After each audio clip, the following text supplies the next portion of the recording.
Hello students. आज मैं ready हूँ आपको ज्ञान देने के लिए, तो आप भी ज्ञान लेने के लिए रेडी हो जाओ only on my YouTube channel fearless studies. Okay, so as we have completed the human nervous system including including central nervous system and peripheral nervous system, and we have also completed human brain. Okay, so today we are discussing about the control and coordination plant. Okay, so let's go to the topic 7.2, and that is the coordination in plants. Okay, now animals, हमने आगे ही देखा that animal has nervous cells and muscle fiber. Okay, nervous cells that means के neurons थे, तो neuron से पूरा nervous system बना था. एंड मसल सेल्स जो फाइनल जो वर्क करता है, जो रिएक्शन करता है, रिस्पॉन्ड करता है, वो दोनों थे for control and coordination. But what about the plant? Plant does not have nervous system or muscles. Okay, so how can they respond to stimuli? Now tell me, what is stimuli? Okay, so stimuli is like action कि जिसकी वजह से कोई reaction हो सकता है. Like समझ लो कि मैंने आपको पिंच किया, ठीक है, तो पिंच किया वो मेरा स्टिम्यूली हुआ और उसकी वजह से आपको दर्द हुआ. तो वो दर्द कैसे हुआ? क्योंकि मैंने एक स्टिम्यूली दिया और वो स्टिम्यूलस की वजह से आपकी बॉडी में रिएक्शन हुआ और रिएक्शन होने के बाद आपको पेन फील हुआ. ओके, सो यहाँ पे आपको एक एग्जांपल भी दिखाया गया है, चुई मुई प्लांट और touch me not plant from mimosa family. Okay, तो ये जो चुई मुई प्लांट या टच मी नॉट प्लांट है, वो क्या करेगा कि जब भी ह्यूमन टच होगा तो उसकी वजह से उसके जो लीव्स जो है वो अंदर की साइड में श्रिंक हो जाएंगे. ठीक है, तो यहाँ पे हमें ये समझना है कि अपना जो ह्यूमन टच है वो स्टिम्युलस है. किसके लिए? वो चुई मुई प्लांट के लिए, कि जैसे ही हमने टच किया तो वो चुई मुई प्लांट है वो उसकी लीफ को इनवर्ड डायरेक्शन में श्रिंक कर रहा था. तो ऐसा क्यों हुआ? क्योंकि हमेशा याद रखना कि हमने कुछ स्टिम्युलस दिया है, उसके बदले में हमें ये रिएक्शन मिला है. Okay, now second is seed germination, that is a growth related movement जो है वो बहुत सारे टाइप की होती है. जैसे कि कोई टाइम न्यूट्रिशन के लिए मूवमेंट हो सकती है, ग्रोथ के लिए मूवमेंट हो सकती है. दैट मीन्स कि मूवमेंट जो है वो बहुत सारे तरीके से हो सकती है. बट यहाँ पे जो सीड जर्मिनेशन है, एक सीड है और सीड में से रूट निकलना, स्टेम निकलना, पूरा प्लांट ग्रोथ होना, वो एक ग्रोथ रिलेटेड मूवमेंट है. क्योंकि देखो, जैसे हम ह्यूमन बीइंग है तो छोटे बच्चे हैं, छोटे बच्चों में से हम ग्रो होके बड़े बनते हैं, बड़े बनने के बाद एडल्ट होते हैं, एडल्ट होने के बाद हम सीनियर सिटीजन बनते हैं. तो उस टाइम के दौरान भी आप देख सकते हो कि कैसे हमारे जो बॉडी है, बॉडी स्ट्रक्चर में कैसे चेंज आते हैं. सो दैट ऑल चेंजेस या all movement related to growth related movement. Same ऐसे ही है प्लांट में. जब सीड जर्मिनेट होता है तो सबसे पहले रूट आएगा, रूट के बाद फिर स्टेम ग्रोथ होगा, फिर एक कंप्लीट प्लांट बनाएगा. तो ये जो है वो ग्रोथ रिलेटेड मूवमेंट है. इसीलिए मैंने यहाँ पे लिखा है that there are two types of movement that is dependent on growth, जो ग्रोथ के ऊपर डिपेंडेंट है. And second is independent of growth, that means कि उसका ग्रोथ के साथ कोई लेना देना नहीं है. जैसे हमने एग्जांपल देखा चुई मुई प्लांट का. चुई मुई प्लांट में हमने टच किया तो क्या टच करने की वजह से वो ग्रो हो जाएगा या ग्रो होना बंद कर देगा? बिल्कुल नहीं. हम सिर्फ टच करेंगे तो वो ये ऐसा अपने लीव्स को अंदर के साइड क्यों कर लेती है? क्योंकि वो समझता है कि ये जो टच है वो हमारे लिए हार्मफुल है, मतलब प्लांट के लिए हार्मफुल है. तो इसीलिए वो डिफेंड करने के लिए अपने लीव्स को इनवर्ड डायरेक्शन में मूव करता है. तो ये जो मूवमेंट हुआ, जो चुई मुई प्लांट के थ्रू हुआ, वो ग्रोथ के साथ कोई रिलेटेड नहीं है. तो वो मूवमेंट को हम क्या कहेंगे? Independent of growth. एंड जो सीड जर्मिनेशन है वो dependent on growth. Okay, next. So let's start with immediate response to stimulus. Okay, एक चीज हमेशा माइंड में क्लियर रखना कि जब भी इमीडिएट रिस्पॉन्स आएगा इन केस ऑफ प्लांट, तो वो इमीडिएट रिस्पॉन्स कभी भी ग्रोथ के ऊपर बेस्ड ऑन नहीं होगा. जैसे ही हमने पहले पढ़ा कि ग्रोथ जो है, मतलब मूवमेंट जो है वो दो तरह की होती है.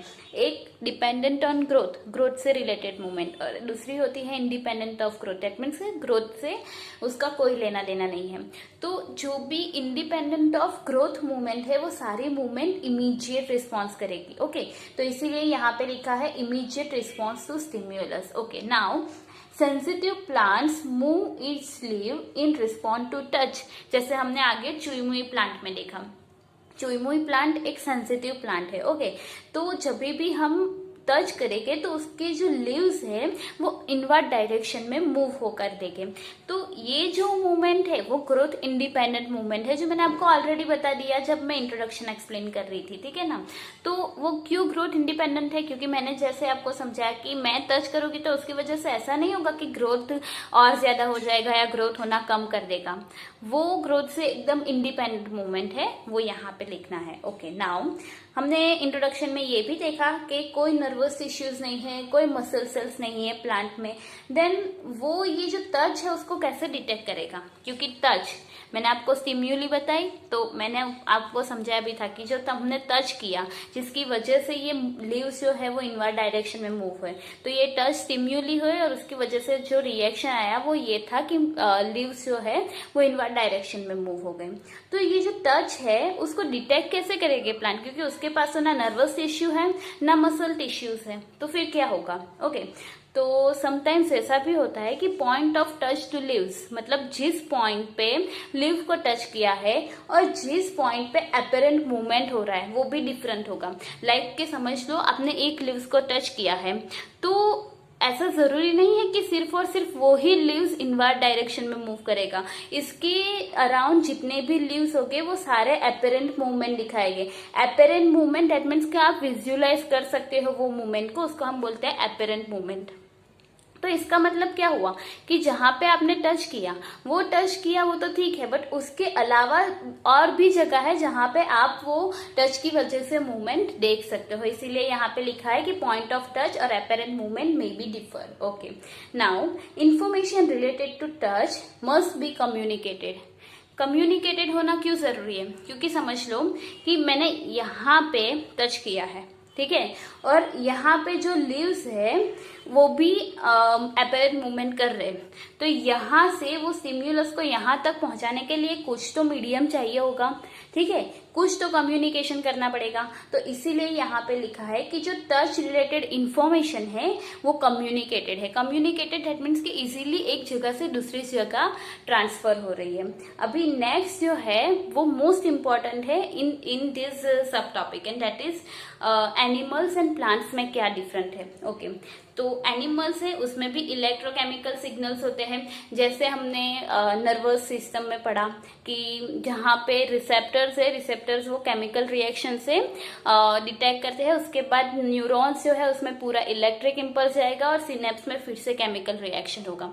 तो ये जो पूरा है वो इलेक्ट्रोकेमिकल सिग्नल्स है जो न्यूरॉन्स के थ्रू होते हैं in the case of animals. But in the case of plants electrochemical signals are also there, but वहां पे कोई स्पेशलाइज टिश्यू, जैसे यहाँ पे न्यूरॉन्स है वैसे प्लांट्स में कोई भी स्पेशलाइज टिश्यू प्रेजेंट नहीं है। Now respond by muscle tissues, जैसे हमने बोला था कि जो फाइनल वर्क है, जो रिस्पॉन्ड करने का फाइनल काम कौन करेगा, मसल टिश्यूज करेगा। ओके, तो वो मसल टिश्यूज रिस्पॉन्ड कैसे करेगा कि उसके पास एक स्पेशल प्रोटीन होता है और वो स्पेशल प्रोटीन की वजह से मसल फाइबर जो है उसमें मूवमेंट होगा, उसकी साइज चेंज होगी, उसमें रीअरेंजमेंट होगा। तो इसीलिए मसल टिश्यूज रिस्पॉन्ड करेगा और उसमें स्पेशल प्रोटीन की वजह से चेंजेस होगा। बट प्लांट सेल्स में क्या होगा, प्लांट सेल्स के पास तो मसल्स भी नहीं है, तो वो क्या करेगा कि प्लांट सेल के अंदर जो वाटर होगा वो वाटर का अमाउंट चेंज करेगा। तो वाटर अमाउंट अगर ज्यादा होगा तो वो बाहर के साइड मूव करेगा, अगर सेल में वाटर अमाउंट कम होगा तो वो इनवर्ड डायरेक्शन में मूव करेगा। तो वो वाटर अमाउंट है वो चेंज करने की वजह से स्वेल और श्रिंक होगा सेल का, और इसकी वजह से सेल का शेप चेंज होगा, और शेप चेंज होने की वजह से हमें अपेरेंट मूवमेंट विजिबल होगी। तो हमेशा याद रखना, एनिमल्स में न्यूरॉन्स और muscles fiber important role play करते हैं, जबकि प्लांट सेल में सिग्नल ट्रांसफर करने के लिए कोई स्पेशलाइज टिश्यू नहीं होता, और उसमें रिस्पॉन्ड करने के लिए प्लांट सेल में जो वाटर है वो इंपॉर्टेंट रोल प्ले करता है। ओके, तो ये इतना आपको इमीडिएट रिस्पॉन्स में याद रखना है। सबसे इंपॉर्टेंट एग्जांपल आपका चुई मुई का रहेगा जो ग्रोथ इंडिपेंडेंट मूवमेंट है, और हमेशा याद रखना कि ग्रोथ इंडिपेंडेंट मूवमेंट जो है वो इमीडिएटली रिस्पॉन्ड करती है। ओके, और ये जो डिफरेंस है एनिमल्स और प्लांट्स का वो आपको याद रखना है। So the next topic is movement due to growth. जैसे हमने आगे देखा इमीडिएट रिस्पॉन्स में हमने ग्रोथ इंडिपेंडेंट मूवमेंट पढ़ा, तो यहाँ पे हम ग्रोथ डिपेंडेंट मूवमेंट पढ़ने वाले हैं। Okay, so the first example given in this topic is P plants climb up by means of tendrils. Okay, तो पी प्लांट्स जो है ना, उसका जो स्टेम होता है बहुत ही वीक होता है और बहुत ही थीन होता है, तो इसकी वजह से क्या है कि वो अपराइट पोजीशन में स्टैंड अप नहीं कर सकता। तो वो जो है उसको सपोर्ट करने के लिए, वो प्लांट को सपोर्ट करने के लिए टेंड्रिल्स होते हैं। टेंड्रिल्स सेगमेंट्स जो कर्ली स्ट्रक्चर्स प्रेजेंट होता है, आपकी स्क्रीन पे आप देख सकते हो कि टेंड्रिल्स एक्चुअली क्या होता है। And the tendrils are sensitive to touch, मतलब अगर वो टेंड्रिल से किसी ऑब्जेक्ट को टच करेगा तो वो उसको सेंस करेगा और इसकी वजह से वो ऑब्जेक्ट के अराउंड वो राउंड अप हो जाएगा। ठीक है, तो एक्चुअली जो टेंड्रिल्स है वो मॉडिफिकेशन है। जो भी पी प्लांट है उसमें जो लीव्स है, तो लीव्स का ही मॉडिफिकेशन टेंड्रिल्स है। क्योंकि मॉडिफिकेशन क्या होता है कि जैसे हम इंसान की बात करें तो अपने जो पूर्वज थे मंकीज, ओके, तो मंकीज जो थे उनके पास टेल थी, बट ह्यूमन बींग्स जो है उनमें उसके पास टेल नहीं है। क्यों ऐसा क्यों है? क्योंकि जब मंकीज थे तो उस टाइम पे वो लोग ट्रीज पे रहते थे और एक ट्रीज पे से दूसरे ट्रीज पे जाने के लिए उनको टेल हेल्प करती थी।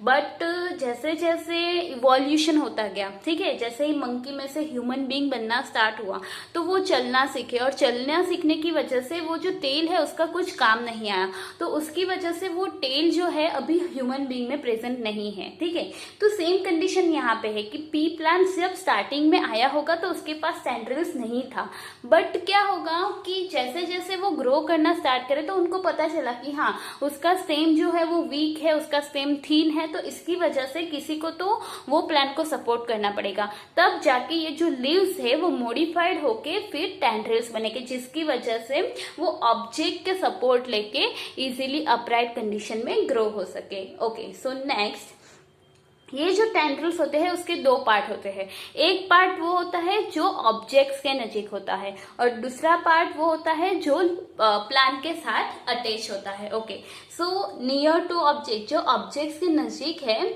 वो रैपिडली ग्रोथ नहीं करेंगे। अगर रैपिडली ग्रोथ करेंगे तो फिर से वो लीव्स फॉर्मेशन कर देगा, तो वो जो है जो ऑब्जेक्ट के नजदीक वाला टेंड्रिल्स है वो रैपिडली ग्रोथ नहीं करेगा और इसकी वजह से वो ऑब्जेक्ट जो है उसके अराउंड सर्कल करेगा और उसका सपोर्ट ले लेगा।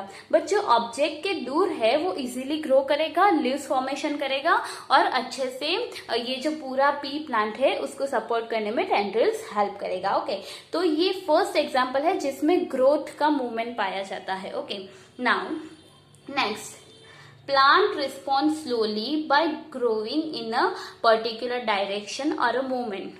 जैसे हमने बोला कि ग्रोथ इंडिपेंडेंट है तो वो इमीडिएट रिस्पॉन्स करेगा, तो सेम उसका ऑपोजिट है कि अगर ग्रोथ डिपेंडेंट है तो वो स्लो रिस्पॉन्ड करेगा। जैसे ऐसा थोड़ी ना होगा कि कल आपने सीड को बोया था, ठीक है, और दूसरे दिन ही प्लांट आ जाएगा। ऐसा कभी होता है? कभी नहीं होता है। वो ग्रेजुअली अपनी साइज को इंक्रीज करता है। तो इसीलिए यहाँ पे लिखा है कि ग्रोइंग जो मतलब कि ग्रोथ रिलेटेड जो भी मूवमेंट है वो स्लोली रिस्पॉन्ड करती है। Now next, environmental triggers like light and gravity.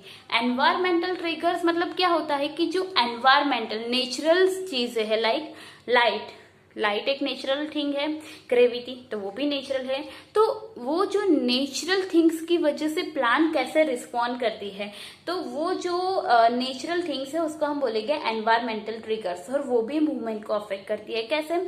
जैसे लाइट है तो हमें पता है कि जैसे प्लांट है वो अपना फूड खुद से बनाता है with the help of photosynthesis, तो वो जो फोटोसिंथेसिस है उसके लिए प्लांट को लाइट चाहिए, तो हमेशा प्लांट वही डायरेक्शन में मूव करेगा जहां से उसको लाइट मिलेगी। ठीक है, तो इसीलिए हम बोल सकते हैं कि एनवायरमेंटल ट्रिगर जैसे कि लाइट है तो उसकी वजह से मूवमेंट हो रही है। ग्रेविटी, तो जो रूट्स है, रूट्स ऑलवेज डाउनवर्ड डायरेक्शन में मूव करेंगे। ठीक है, तो वो रूट्स डाउनवर्ड डायरेक्शन में क्यों मूव कर रहे हैं? क्योंकि वाटर जो है वो सॉइल के अंदर के साइड में स्टोर है, तो उसको भी पाने के लिए तो हमें कुछ चाहिए, तो ग्रेविटी है वो रूट्स की मूवमेंट को अफेक्ट कर रहा है, तो यहाँ पे वही लिखा है। नाउ ट्रॉफिक और trophism, that is the movement adder toward the stimulus और away from it.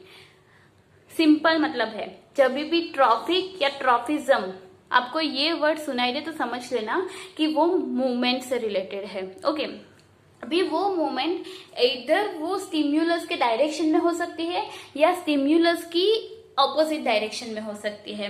Like example मैं आपको समझाती हूँ। ये जो ग्रेविटी है, gravity is a kind of stimulus, क्योंकि उसकी वजह से ग्रोथ की डायरेक्शन है वो चेंज हो सकती है। मतलब ये एक्शन की वजह से प्लांट का रिएक्शन हो सकता है। ठीक है, तो समझ लो कि ग्रेविटी जो है वो रूट्स को अपने साइड, मतलब कि ग्रेविटी के साइड्स पे मूव करती है। ओके, तो वो ग्रेविटी के डायरेक्शन में मूव हुआ, मतलब कि टुवर्ड्स स्टिम्युलस। बट जो स्टेम्स हैं, ओके, तो स्टेम जो है वो ग्रेविटी के डायरेक्शन में ग्रो नहीं होता, ग्रेविटी के ऑपोजिट डायरेक्शन में ग्रो होता है। That means away from stimulus. Stimulus कौन है? ग्रेविटी। तो ग्रेविटी के डायरेक्शन में, मतलब कि स्टिम्युलस की डायरेक्शन में कौन मूव होगा? रूट। और जो स्टिम्युलस है उसकी ऑपोजिट डायरेक्शन में कौन मूव होगा? That is the stem. Okay, तो that is the difference of how towards the stimulus and away from the stimulus movements are occurred. Okay, next, there are so many kinds of trophism are given in your book. Okay, so first is phototrophism. Photo हमेशा याद रखना, photosynthesis. हम photosynthesis क्यों बोलते हैं? क्योंकि light की वजह से हम कुछ सिंथेसाइज कर रहे हैं। तो same condition, trophism that means movement और फोटो दैट मीन्स लाइट। तो लाइट की डायरेक्शन में या लाइट की अपोजिट डायरेक्शन में जो मूवमेंट होता है उसको हम बोलेंगे फोटोट्रॉफिज्म। देखो, movement in direction of light और अवे फ्रॉम इट। ओके, तो जो लीव्स है, लीव्स जो है उसको फोटोसिंथेसिस करना है, तो जो ऊपर का पोर्शन, मतलब जो लीव्स वाला पोर्शन होगा वो लाइट की डायरेक्शन में मूव करेगा। बट जो रूट्स है, रूट्स को लाइट की जरूरत नहीं है, तो वो लाइट के ऑपोजिट डायरेक्शन में मूव करेगा। सेम कंडीशन है geotropism. Geo that means related to earth and tropism that means movement. तो जो अर्थ की डायरेक्शन में मूव कर सकता है या अर्थ की ऑपोजिट डायरेक्शन में। अर्थ मतलब समझ लो कि सॉइल। ओके, जो सॉइल या ग्रेविटी की डायरेक्शन में मूव करेगा वो, और ग्रेविटी की ऑपोजिट डायरेक्शन में मूव करेगा। तो यहाँ पे वही लिखा है, movement in direction of gravity और अवे फ्रॉम ग्रेविटी, जो एग्जाम्पल मैंने आपको ऑलरेडी समझा दिया है। Now hydrotropism. Hydro that means water and trophism that means movement. So movement related to water, either toward the water or away from water. And chemotrophism, trophism that means movement and chemo that means chemical. Okay, तो कोई chemicals की वजह से movement होगा तो उसके लिए है। तो उसका एग्जांपल है पोलन ट्यूब ग्रोथ। ओके, तो जब भी आपको पता ही होगा कि फ्लावर्स है, तो फ्लावर्स में कैसे पोलन ट्यूब जनरेट होती है। ठीक है, तो जब भी फीमेल रिप्रोडक्टिव पार्ट है प्लांट का, उसमें जो स्टिग्मा है, स्टिग्मा के ऊपर जब पोलन ग्रेन आएगा तो वो पोलन ग्रेन में से पोलन ट्यूब जर्मिनेट होगी। अभी वो जो पोलन ट्यूब है ना, वो जर्मिनेट होगी किसी डायरेक्शन में, तो उसको मूव करना पड़ेगा। तो वो डायरेक्शन जो स्टिग्मा के नीचे स्टाइल होता है, तो वो स्टाइल में सुक्रोज होता है। Sucrose is one kind of chemical.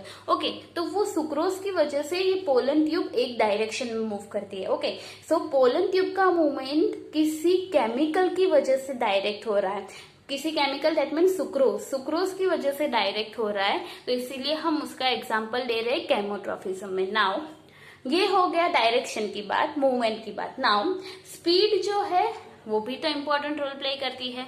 Okay, जैसे कि टच से रिलेटेड रिस्पॉन्स है, दैट मीन्स ग्रोथ के इंडिपेंडेंट रिस्पॉन्ड है, तो वो वेरी क्विक होगा। ठीक है, फिर सनफ्लावर है, तो सनफ्लावर आपको पता है कि जिस डायरेक्शन में सन रहेगा वही डायरेक्शन में सन मूवमेंट करेगा, तो वो टच की कंपेयर में थोड़ा स्लो मूवमेंट करेगा।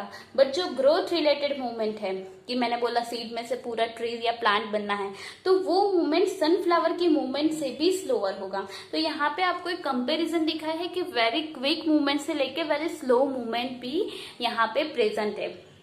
और अगर बहुत क्विक मूवमेंट है तो उसके लिए जो मीडियम ऑफ ट्रांसमिशन है, जैसे कि ह्यूमन बीइंग है तो ह्यूमन बीइंग में न्यूरॉन्स है या नर्वस सिस्टम है, तो वो मीडियम ऑफ ट्रांसमिशन है। वैसे ही अगर रिस्पॉन्ड का इतना इमीडिएट टच का इतना इमीडिएट रिस्पॉन्ड करना है तो उसके लिए भी मीडियम ऑफ ट्रांसमिशन बहुत क्विक होना जरूरी है। Now direction of movement carefully controlled in animals. Animals की बात हो रही है तो एनिमल्स में direction of movement carefully control है, क्योंकि उसमें नर्वस सिस्टम प्रेजेंट है, मसल सेल्स प्रेजेंट है, तो उसकी वजह से जो डायरेक्शन है वो केयरफुली कंट्रोल्ड है, ठीक है।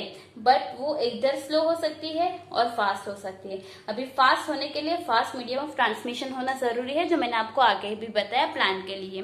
ओके, सो एनिमल्स में फास्ट मीडियम ऑफ ट्रांसमिशन कौन सा है वो हम नेक्स्ट पढ़ते हैं। Okay, so for fast response in animal, electric impulses are required. Okay, हमने नर्वस सिस्टम पढ़ा। नर्वस सिस्टम ने हमें पढ़ा कि जो न्यूरॉन्स में से इंफॉर्मेशन पास होती है वो इलेक्ट्रिकल इम्पल्स से होती है, और फिर न्यूरॉन्स, एक न्यूरॉन्स के बाद जो दूसरा न्यूरॉन्स होता है उसके बीच में जो जगह होती है, खाली स्पेस होती है, उसको हमने सिनेप्स बोला था, और वो जो सिनेप्स है उसमें केमिकल रिएक्शन होती है। तो सबसे फास्ट रिस्पॉन्ड करने के लिए कौन रिस्पॉन्सिबल है? that is the electric impulses, but there are some limitations of electrical impulses, and that limitations are reach only those cells that are connected by nervous tissues. Okay, ऐसा जरूरी नहीं है कि ह्यूमन बॉडी या animal body का हर एक part nervous tissues से connected हो। कोई पार्ट ऐसा होता है जहां पे नर्वस टिश्यूज नहीं होती, तो वो जहां पे नर्वस टिश्यूज नहीं है वहां से इंफॉर्मेशन कैसे लाएंगे? तो वो एक लिमिटेशन है। Second, time required between two electrical impulses to reset its mechanism. Okay, अभी देखो आपके स्क्रीन पे स्ट्रक्चर दिखाया है कि यहाँ पे एक न्यूरॉन है, उसके नीचे दूसरा न्यूरॉन है। ओके, एक न्यूरॉन में से इलेक्ट्रिक इंपल्स पास हो गया, दूसरे न्यूरॉन्स में से इलेक्ट्रिक इंपल्स पास हो गया। अभी उसको थोड़ा टाइम चाहिए होगा कि वो दूसरा जो इलेक्ट्रिक इंपल्स आ रहा है उसको कंडक्ट कर सके। मतलब कि जो एक ही न्यूरॉन्स में से एक के बाद एक जो न्यूरॉन के रिस्पॉन्स, मतलब इलेक्ट्रिक इंपल्स आ रहे हैं, वो इलेक्ट्रिक इंपल्स के बीच में टाइम रिक्वायर्ड है। क्यों? क्योंकि वो जो सेल है उसको मैकेनिज्म्स को रिसेट करना पड़ता है। तो ये दो लिमिटेशंस है कि इलेक्ट्रिक इम्पल्सिस फास्ट रिस्पॉन्ड तो करता है बट उसकी लिमिटेशंस भी है। तो उसका अल्टरनेटिव मोड ऑफ ट्रांसमिशन क्या होगा? And that is chemical communication. Okay, तो केमिकल कम्युनिकेशन में क्या होगा कि यहाँ पे दिखा है स्टिम्युलेटेड सेल। ओके, तो समझ लो कि ये वाला जो लीव्स है, वे ये वाले लीव्स को किसी ने टच किया है। ओके, तो हमने आगे ही देखा कि हमारा टच जो है वो स्टिम्यूली होगा। ओके, अभी ये स्टिम्यूली ये लीव्स के सेल्स के साथ डायरेक्ट कांटेक्ट में है, तो ये लीव्स में जितने भी सेल्स होंगे उसको हम बोलेंगे स्टिम्युलेटेड सेल्स। ओके, अभी ये जो स्टिम्युलेटेड मतलब कि ये लीव्स में जितने भी सेल्स हैं वो केमिकल सिक्रेट करना स्टार्ट करेंगे। क्यों केमिकल सिक्रेट करेंगे? क्योंकि उसको कुछ स्टिम्यूली मिला है, क्योंकि उसको किसी ने टच किया है। तो टच करने की वजह से ये जो लीव्स में जितने भी सेल्स है जिसको हमने स्टिम्युलेटेड सेल बोला, वो केमिकल प्रोडक्शन स्टार्ट कर देंगे। अभी केमिकल प्रोडक्शन स्टार्ट हो गया तो ये लीव्स जो है उसमें केमिकल का कॉन्सेंट्रेशन ज्यादा हो गया, बट इसके अलावा ये जो लीव्स है उसमें केमिकल कॉन्सेंट्रेशन इतना नहीं है। तो यहाँ पे हायर कॉन्सेंट्रेशन से जो बाकी के अदर लीव्स में जो सेल्स है उसमें कॉन्सेंट्रेशन कम है। तो यहाँ पे डिफ्यूजन का मतलब क्या होता है? Diffusion that means higher concentration से लोअर कॉन्सेंट्रेशन मूव करना। क्या मूव करेगा? केमिकल्स मूव करेगा ऑल अराउंड द सेल। मतलब ये जो सेल्स है वो सेल्स के अराउंड, मतलब जितने भी सेल्स होंगे उसमें ये केमिकल्स मूव करेगा। तो उसकी वजह से क्या होगा कि सबसे पहले ये जो लीव्स है वो इनवर्ट डायरेक्शन में मूव करना स्टार्ट करेगा, फिर धीरे धीरे ये दो प्लांट इनवर्ट डायरेक्शन में मूव करेंगे, उसके बाद ये प्लांट इनवर्ट डायरेक्शन में मूव करेंगे। तो वैसे ही सिग्नल आगे बढ़ता जाएगा, ठीक है। सो ये जो अदर मॉलिक्यूल्स है, special molecules on surface to detect chemicals and recognize information and transmit it to. Okay, तो अभी क्या होगा कि यहाँ से देखो ये जो सेल्स है उसमें से केमिकल सिक्रेट होना स्टार्ट कर दिया। तो ये सेल्स ने जो केमिकल सिक्रेट किया है वो ये बाकी के सेल्स कैसे डिटेक्ट करेंगे?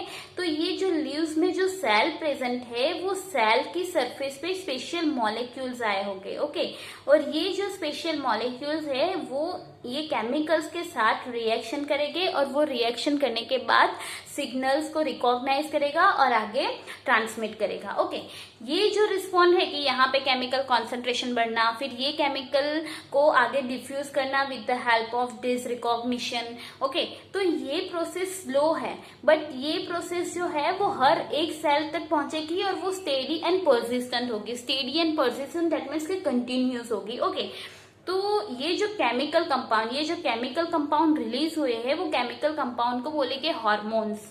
आप ये वर्ड से वाकिफ है, हार्मोन्स। ओके, जैसे एनिमल्स मतलब कि ह्यूमन बॉडी में हार्मोन्स प्रेजेंट होते हैं, वैसे ही प्लांट्स जो है उसमें भी हार्मोन्स प्रेजेंट होते हैं। तो ये जो हार्मोन्स है उसमें बहुत सारी डाइवर्सिटी दैट मीन्स के बहुत सारे डिफरेंट हार्मोन्स जो है वो प्लांट में प्रेजेंट है। और ये जो हार्मोन्स है वो कोऑर्डिनेट करता है किसके साथ? ग्रोथ। ओके, फिर development and response to environment. Growth में भी हेल्प करता है, डेवलपमेंट में भी हेल्प करता है, और अगर उसको डिफेंस करना है कोई एनवायरमेंटल ट्रिगर से या फिर वो एनवायरमेंटल ट्रिगर की हेल्प से उसको ग्रो करना है तो उसको भी ये हार्मोन जो है वो रिकॉग्नाइज करेगा और उसके बाद उसका रिस्पॉन्ड करेगा। ओके, तो ये इतना समझ लो। Then next is definition of hormones. So hormones are synthesized at a place away from where they act and simply diffuse to the area of action. Okay, मतलब कि समझ लो कि ये जो हार्मोन्स है ना, जहाँ पे उसको एक्शन करना है वो एक्शन जहाँ पे होगी उससे कहीं और ये हार्मोन्स बनते हैं और फिर वो सिंपली डिफ्यूजन के थ्रू जहाँ पे एक्शन करना है वहां पे पहुंच जाते हैं। That is the simple definition of hormones. Okay, उसका आपको एग्जाम्पल दिया है। सबसे पहले ये एग्जाम्पल पे जाने से पहले हम देख लेते हैं कि हार्मोन्स जो है वो इधर ग्रोथ प्रमोटर होता है और ग्रोथ इनहिबिटर्स होता है। ओके, तो ग्रोथ प्रमोटर में तीन जो हार्मोन्स है वो आएंगे जिसमें ऑक्सिन, जिब्रेलिन एंड साइटोकाइन है। और जो ग्रोथ इनहिबिटर्स है उसमें आएगा एब्सिसिक एसिड एंड इथेनॉल। ये 5 जो है वो मेन केमिकल्स या मेन हार्मोन है। उसके अलावा भी हार्मोन्स है बट आपकी बुक में सिर्फ इतने 5 ही हार्मोन्स पढ़ना है जो इनफ है। ओके, अभी यहाँ पे देखो एक एग्जाम्पल दिया है, growing part of the plant detect light. Okay, अभी समझ लो कि कोई प्लांट ग्रो हो रहा है, ठीक है, अभी उसको लाइट चाहिए। हमने आगे देखा फोटोट्रॉफिज्म में हमने क्या देखा कि प्लांट का जो अपर पोर्शन है दैट मीन्स के स्टेम वाला पोर्शन, लीव वाला पोर्शन, तो वो पोर्शन को लाइट चाहिए फोटोसिंथेसिस के लिए, तो उस डायरेक्शन में मूव करेगा जिस डायरेक्शन से लाइट मिलेगी। ओके, तो अगर ग्रोइंग पार्ट ऑफ प्लांट है वो लाइट को डिटेक्ट करेगा तो इसकी वजह से क्या होगा कि ऑक्सीजन जो है वो शूट टिप मतलब कि कोई भी एक प्लांट है तो प्लांट का स्टेम का सबसे ऊपर का भाग उसको हम बोलते हैं शूट टिप। तो शूट टिप पे ऑक्सीजन जो है वो सिक्रेट करना स्टार्ट होगा और ये ऑक्सीजन का फंक्शन क्या है कि वो सेल्स जो है उसको लॉन्ग टाइम तक ग्रो करने में हेल्प करते हैं। तो आपको एक एग्जांपल एक डिस्क्रिप्शन देना है कि जैसे समझ लो कि ये जो है वो प्लांट है और ये जो है वो शूट टिप है। अभी ये जो शूट टिप है वहां पे ऑक्सीजन प्रोड्यूस हो रहा है कि जिसकी वजह से वहां के सेल्स लॉन्गर टाइम तक ग्रो रह सकते हैं। अभी समझ लो कि ये जो पोर्शन है ये साइड का डायरेक्शन है वो सनलाइट के डायरेक्ट कांटेक्ट में है, बट ये जो ऑपोजिट साइड है वो शेडी साइड है। शेडी साइड दैट मीन्स के वहां पे लाइट नहीं आ रहा है, शेडो पोर्शन है। ओके, तो इसकी वजह से क्या होगा कि हमें तो प्लांट को जहां पे लाइट आ रही है उस साइड मूव करना पड़ेगा। दैट मीन्स कि ये जो प्लांट है उसको हमें इस साइड पे मूव करना पड़ेगा, ठीक है। तो अगर हमें कोई भी चीज को ये लाइट की डायरेक्शन में मूव करना है तो ये जो शेडी पोर्शन है वो शेडी पोर्शन वाले जो भी एरिया है या सेल्स है उसको लॉन्गर ग्रो करना पड़ेगा। तो इसकी वजह से क्या होगा कि देखो यहाँ पे मैंने लिखा है when light come from one side, that means कि एक साइड से लाइट आ रही है, oxygen diffuse toward shady side, मतलब यहाँ से लाइट आ रही है तो शेडी साइड मतलब कि यहाँ के पोर्शन में ऑक्सीजन जो है वो डिफ्यूज करना स्टार्ट करेगा। अभी ऑक्सीजन का काम हमने क्या बताया, ऑक्सीजन का फंक्शन क्या था कि grow longer. Okay, grow longer that means कि ये जो शेडी साइड है वो शेडी साइड लॉन्गर ग्रो होगी और इसकी वजह से ये जब स्टेम है उसको बेंडिंग करने में हेल्प करेगी। किस डायरेक्शन में? लाइट की डायरेक्शन में। आई बात समझ में? आपकी स्क्रीन स्क्रीन पे फिगर भी है जिसमें दिखाया है कि स्टेम जो है वो नॉर्मल ग्रो हो रहा था, फिर एक ही साइड से अगर लाइट आ रही है तो वो डायरेक्शन में हमें स्टेम को ग्रो करना है। तो इसकी वजह से जो भी ऑक्सिन है वो सेली डायरेक्शन में मूव कर रहा है, तो जिसकी वजह से वहां पे सेल जल्दी से ग्रोथ होना स्टार्ट करेंगे, लॉन्ग टाइम तक ग्रोथ होगी, और वो जो पोर्शन है वहां पे ज्यादा सेल्स होने की वजह से लाइट की डायरेक्शन में हम इजीली मूव कर पाएंगे। ओके, नाउ ऑक्सिन के अलावा भी बहुत सारे एंजाइम्स बहुत सारे हार्मोन्स है जो मैंने आपको ऑलरेडी बता दिए, जिसमें एक है जिब्रेलिन। ओके, जिब्रेलिन भी ऑक्सिन जैसा ही है जो स्टेम को ग्रोथ करने में हेल्प करता है और स्टेम इलोंगेशन में, स्टेम इलोंगेशन दैट मीन्स के स्टेम की लेंथ इंक्रीज करने में हेल्प करता है। देन साइटोकाइनिन, साइटोकाइनिन मतलब हमेशा याद रखना साइटोकाइनिन सेल डिविजन के साथ रिलेटेड है, और सेल डिवीजन हमें सेल डिवीजन कहाँ पे करने की जरूरत है, जहाँ पे बहुत जल्दी ग्रोथ चाहिए। ओके, जहाँ पे बहुत जल्दी ग्रोथ चाहिए वहां पे ज्यादा सेल डिवीजन होना जरूरी है, तो वो cell division fruits and seeds में होगा। कैसे? क्योंकि फ्रूट जो है वो स्टोरिंग मटेरियल है। ओके, तो एक फ्रूट, इतना छोटा सा फ्रूट है, उसको मैच्योर करने के लिए हमें जल्दी से सेल को डिवाइड करना पड़ेगा, तो वो सेल डिवीजन के लिए साइटोकाइनिन चाहिए। दूसरा है सीड्स, तो सीड है उसको जर्मिनेट करने के लिए वो जर्मिनेट होगा, जर्मिनेट होने के बाद उसमें से पूरा प्लांट जल्दी से ग्रो करने के लिए भी हमें साइटोकाइनिन की हेल्प चाहिए। Then abscisic acid and ethanol, ये दोनों जो है वो ग्रोथ इनहिबिटर्स है। तो एब्सिसिक एसिड क्या करेगा, ग्रोथ को स्टॉप करेगा, and wilting of leaves, wilting of leaves that means के लीव को ड्राई करके फिर उसको प्लांट पे से नीचे गिरा देगा अपने आप ही। देन इथेनॉल, इथेनॉल जो है वो फ्रूट राइपनिंग में हेल्प करता है। ओके, तो ये सिर्फ इतना ही है, आपको हार्मोन्स के रिलेटेड याद रखना है। ये जो लास्ट वाला पोर्शन है, ये जो 5 हार्मोन्स आपको बताया है वो इम्पोर्टेंट है, और उसके अलावा जो आगे हमने पढ़ा कि इलेक्ट्रिक इम्पल्स है, केमिकल डिफ्यूजन या केमिकल कम्युनिकेशन है, वो कैसे हेल्प करता है, तो आपको ये याद रखना है। यहाँ पे जो प्लांट के रिलेटेड कंट्रोल एंड कोऑर्डिनेशन है वो फिनिश होता है। नेक्स्ट लेक्चर में हम ह्यूमन में हार्मोन्स कैसे रोल प्ले करते हैं वो पढ़ेंगे। आज तक इतना ही, और अगर कुछ भी कंफ्यूजन है, कोई भी डाउट है, तो आप बेझिझक मुझे पूछ सकते हैं। Okay, thank you so much, take care.